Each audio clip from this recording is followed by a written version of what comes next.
Hi guys. Yeah, I'm in front of the camera today instead of behind it, guys. Yeah. So I'm trying something new today, guys. So I have been doing NASCAR diecast reviews for like forever, and now I want to try and do some other reviews of other places I've been because I've been to places where maybe some of these cars were raced or something like that.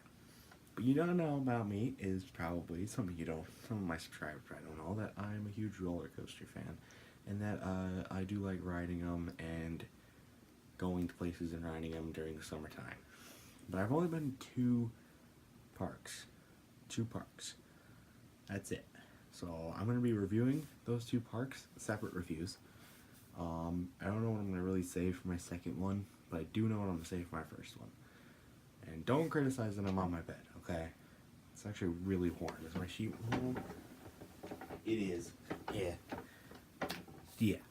So this is going to be a review for my home park, Michigan's Adventure in Muskegon, Michigan. I don't live in Muskegon, Michigan. Okay. When you call it your home park, it's the park that's closest to where you live. Take that into consideration, people. Okay. You can't call your home park Cedar Point just because you like going there. No, it has to be a car park that's closest to you. Alright? Alright, anyway, so you're... Now, many people in the roller coaster amusement park committee or community, they hate Michigan's Adventure. And it's because it is extremely neglected, and it's by the Cedar Fair chain. Because there's 11 Cedar Fair parks out there today. 10 of them are in the U.S., there's one in Canada. It's Canada's Wonderland, obviously. But it's... And Michigan's Adventure is by far the most neglected of the 11.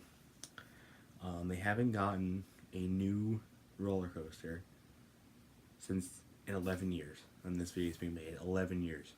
And that wasn't even a brand new roller coaster. That was a hand-me-down from the closed Geauga Lake. That was a Thunderhawk that got added in 2008. It was a hand-me-down from Geauga Lake that opened at night. That roller coaster has been running since 1999. So yeah, it's been a while. Okay. I think the newest coaster. I don't know what their newest brand new coaster is. But anyway, I'm gonna be basing this review off my most recent visit, which was last August. Went with my church group. Eli was there, Andrew was there as well, and a few other of my friends were there, people I knew. And I actually didn't have that bad of a time. That trip is significant, and I will say why here in a minute and near the end of the video. But I went in there and I'm like, okay, maybe I know. We were on the bus, and you know, at the beginning of the day it was pretty clear out, so I'm like, okay, it's gonna be a good day to ride stuff, all right. But as we got closer, the clouds started coming in, the weather started to deteriorate, and I was like, great. We're gonna get rained on. All the rides are gonna go down. We're gonna be stuck inside all day. Oh, it's gonna be miserable. And you know that's kind of how it was near the beginning of the day. We got there, the park wasn't even open. We stayed in their bus for like 15 minutes. It was so small. I keep hitting my head on some stuff, and we finally get out, and the park opens. We have to wait in a little bit of line. We finally get in. And once our friend group's together, there was 6 of us in our friend group. It was me, Eli, Andrew, 3 other people. And we're like, all right, we're gonna go to which roller coaster should we go to first? Because we're gonna go to a roller coaster. I mean, Michigan's Adventure doesn't have the greatest flat ride collection. Duh, I mean, it's Michigan's Adventure, and they're gonna have a great flat ride collection. They didn't even have like the ones that go like that, you know, like the Windseeker type ones. They don't have one of those. They have a lot of water rides, but you know, when it's misting out at 10 in the morning, you probably don't want to ride a water ride. And then a few other things. I mean, but we went to the roller coaster that was closest to us, which was the Wild Mouse. You can see it when you're in the parking lot coming in, and it was closed. The Wild Mouse was the only roller coaster besides the kiddie one, which I saw, which I actually didn't see. Couldn't find it until we were leaving the parking lot that day. I was like, oh wait, there's the kiddie coaster. Oh, whatever. Other than the kiddie coaster, it was the only coaster I didn't ride that day because it was down over half the day because of the weather. And when it finally did open back up, it had like a 3-hour line. I'm like, this thing is so generic. It's at like every park ever. How does it have a 3-hour line? Oh man, I really wanted to get on it too, but nah, it doesn't matter. So instead, the first ride we go to is the Zac Zuma Rollercoaster, a smaller wooden roller coaster. Yeah. I'm like, we get in line. I'm like, great. I'm going to have to ride this roller coaster. Because going into the day, I wanted to try and break my fear of roller coasters. I wanted to ride that Wild Mouse. That's why I really wanted to ride that Wild Mouse, is because I wanted to break my fear of roller coasters on that ride. But I'm like, I'm not going to let him down by backing off of this. I mean, there was like a ton of other people in line from our group and from our church group. And I'm just like, all right, I'll just get in line. I'll do this. I mean, what's worse going to happen? I'm going to die of a heart attack on the first drop. Because that's a legitimate possibility when you're my size, okay? Don't underestimate this thing. Alright, it can do stuff. But anyways, we get in line, we're waiting. And of course we got to take front row. I mean, so I got second row. It was 2 across. It was 2, 2, 2. So we were like, okay. So I got the middle 2. I forget who I sat with. I think I sat with Eli. Yeah, I think I sat with Eli. It was actually really fun. I actually went down the first drop. I was screaming, but it was actually really fun. It wasn't the most intense ride. It didn't go upside down. It's a wooden coaster, obviously, from like the 1980s or something. So, of course, it's not going to go upside down. But it was actually pretty fun. And I enjoyed it. It was my first actual time I could enjoy a roller coaster. It was only my 4th roller coaster ride ever. So it was really fun, actually. And I'm like, alright, you know what? Let me get the hang of this. I'm going to try some bigger ones. So we exit the ride. And I'm so excited. I'm like, let's do another one. And so we go Corkscrews down the way. And we're like, okay, we're going to do Corkscrew. Corkscrew is closed. Then we did Wildcat. So then we did the Wildcat, the second largest roller coaster in the park. And that thing, you can catch them and see in airtime. I should do individual reviews, actually, for all the roller coasters I've ridden. I'll save that for later. But let me talk about the park itself. It rained. It actually, like, full-on rained that day. But it didn't, like, not rain it either. It was like a mist. It was like a mist. You know what a mist is? It was like a mist. The first half of the day, at least. It was tolerable. They kept the wooden coasters open. But the steel ones were down during the mist. But then it subsided. And then it was cloudy near the middle of the day. And then it got sunny. It got sunny, didn't it? And once it got sunny, then clouded back up, then got sunny again. Because I remember about lunchtime, the sun had come out, and that was right after we rode Shivering Timbers, the largest coaster in the park. Shivering Timbers opened in 1998. I'll go over that at a different time, though. Okay, so we get there. So Shivering Timbers was fun. I mean, they don't have the greatest collection of rides. They're a very neglected park. I said that at the beginning of this review. But it's a very small, generic park, and it's one that if you have little kids, it's nice to go to. They do have some pretty good collections of rides. I mean, one of my favorite views.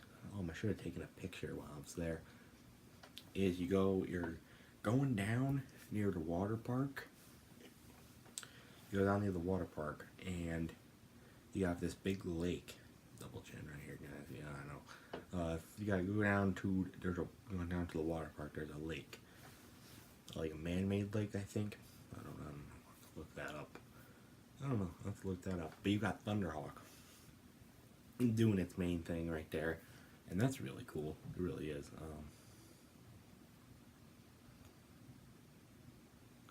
Doing its main thing, and it's really cool. Especially when the fountains are going. I should have gotten a picture. God damn it. Didn't get a picture. But I mean, the lines also weren't that long, which actually was a good thing. Another good positive is that the lines weren't that long. I remember on Thunderhawk there was many different queue spaces you could go to. And they were all had like maybe you had to wait like 4 or 5 rides for front row, but towards maybe the middle of the row you only had to wait like for 1 or 2 rides. Front and back rows on each roller coaster were the longest waits, which I mean, if you know how to ride a roller coaster, you want the front, or you want the front for the scenery, or you want the back for the jolt on the drops, because when the front of the coaster is going, it's gonna go slow, but you're gonna get that nice view. But in the back, you're gonna go like that, just gonna go straight over. And so Shivering Timbers by the way had the longest wait in the park, which is respect. I mean, it's the best ride there. But still, it was under an hour, probably even under a half hour, maybe just over a half-hour wait. And that one was actually the worst wait because we were sitting in broad sunlight, and we had to wait for it. But I mean, it wasn't that bad. But the hard part is when you don't have your phone on you and you're just sitting there and you can't do anything. Especially at Michigan's Adventure, they don't have TVs, fun TVs. Like Cedar Fair's got this thing called like Fun TV, and they don't even have that in some of the lines, so we couldn't even watch that. Or it's like right up near the front. What should I talk about? Talked about they don't have a good collection of flat rides, which is something I think they should improve on. They need more. They need a new roller coaster. Like a new one, not just this other shit they've been doing. No, just a new roller coaster. It doesn't have to be a big one. It doesn't have to be a Giga. It doesn't have to be Top Thrill Dragster 2, whatever. It needs to be a nice, like maybe, like what are they called? They need maybe like a Gerstlauer Eurofighter. They probably won't get a B&M Inverge because they've got the McDonald's one, Thunderhawk. Yeah, there you go. And they probably won't get a wooden one either. What I'm thinking is maybe they're gonna RMC. Maybe if they're gonna do anything, maybe they can RMC the Wildcat. Maybe if they want to put in a whole new roller coaster, because the Wildcat right now, as is capacitated, it's rickety. It's a little rickety. Because especially we were standing in line for the Wildcat, I remember, and every time the car would come into the brakes, it would literally shake the entire queue line. I'm like, I'm gonna die over here, you know. So we're like trying not to like do anything, and that was pretty bad. So they got some good stuff to fix. The ride itself's not that rough, so I don't know if they're gonna RMC it. They want RMC Shivering Timbers. That thing is good the way it is. They just need a new steel coaster. A Gerstlauer Eurofighter would work. What else would work? Definitely nothing Vekoma. They've already got the SLC. They don't need the boomerang or anything. I wouldn't see them going B&M. But so overall, their food was okay. I don't know what I had for lunch. They didn't eat breakfast or dinner there. I remember they had like snacks. Like there was a fundraiser or whatever going on, a promotion or something at the end of the day going on. But I did end up eating something for dinner. We got cheese fries or something? We got cheese fries, or we got pretzels to eat on the bus on the way back. But then for lunch, I think I had a hot dog. It wasn't that bad. Yeah, it was generic amusement park food. I mean, what do you expect? They've got upcharge attractions. They have a mini golf course. A couple of my friends did that. Well, half of my group did that, while the other half that I was in, we did Shivering Timbers. They said it was okay. They said it was just a regular golf course. I mean, I think they have one of those slingshot attractions. I doubt it though. They could put one of those in though. That'd be cool. I mean, I guess that'd be cool. I don't know. What else could I do? What else should I talk about? The front gate's okay. Don't really need to update that. But overall, Michigan's Adventure doesn't have. Oh, I forgot to mention Corkscrew. Yes, they do have Corkscrew. Along with Thunderhawk as the two big baddie steel coasters.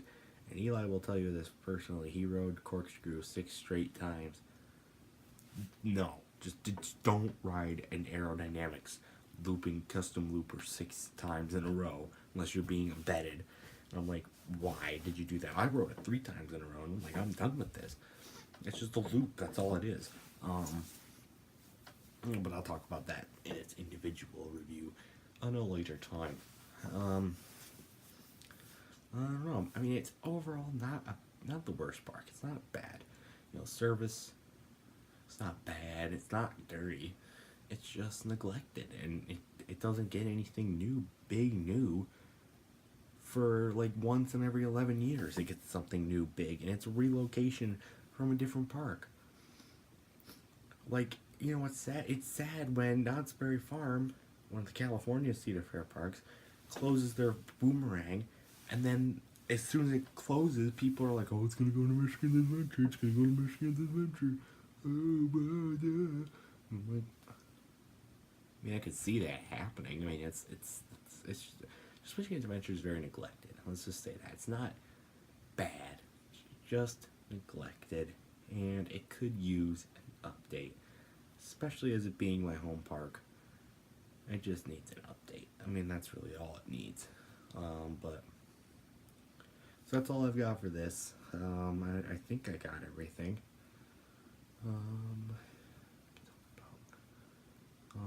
Yeah. But this Michigan Adventure trip, the last trip I went on, it's significant because it was the trip that got me over the hump of fearing roller coasters. I mean, for 15 years, I've been the most scaredy cat person for roller coasters in my family and friend group. And now, finally, I can say I'm not afraid of them and that I can ride them. And that was a very monumental personal life goal completed right there. And it was even made more exciting when I found out a few days later that we were going to Cedar Point for a weekend in September. But I'll be talking about that one later, everybody. So that's it for Michigan's Adventure. Trying to do some editing, trying to put some pictures in. Maybe I could do that. But okay, guys. So that's my first ever amusement park review. Just tell me what you think in the comments below, or some other way. Just tell me what do you think about these. Is there anything I should do improve? There's like a criteria. Is there a certain criteria you guys think I should follow?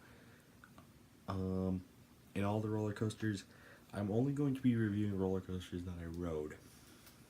And they will only get their individual reviews following the actual park review. So you should expect reviews for Shivering Timbers, Wildcat, Zac Zuma, Thunderhawk, Corkscrew. Did I say Shivering Timbers? And there was one more, wasn't there? Wow, only 2 steel? Well, there's really 4 steel, but I didn't ride the Wild Mouse or the Kiddie Coaster. So expect reviews for those 5 roller coasters coming up soon. I would be doing them right now if my iPad wasn't almost dead. And it wasn't so late at night. But, so guys, thank you for watching. And tell me what you think of these. I've got another one waiting in the books to be done. And I'll see you in the next video. Goodbye!